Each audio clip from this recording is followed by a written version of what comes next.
Hi, this is Angel from bookcase Ciandre. Nowadays, designers always keep thinking to create something interesting. So today, please let me show you something very, very creative. So, which is this. We call open book cabinets or open display cabinets, which can be display arts for different purpose. This is an arc all, and we make two things in arc. We make this all panel in arc and also this display in arc. You can see this all panel we use aluminum grill, which is 3 cm, so we installed to make this arc shape.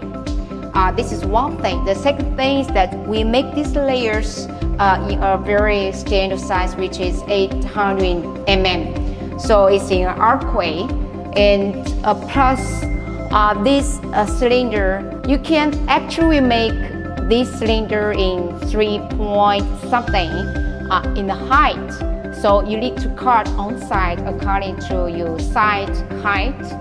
So maximum the finish size like 3 meters. So when you see the whole atmosphere, you can see the lights, but you cannot see the LED. So which makes this a very luxury and different. So this is a very, very simple product because it only have two parts, layers and cylinders. So you can use it as a bookcase or as a art display cabinet. It can be used as you preferred way. So this is a very simple and creative product. So if you're interested in interior design, please don't forget to follow me. We're going to continue to share our ideas about to you. So see you next time. Thank you.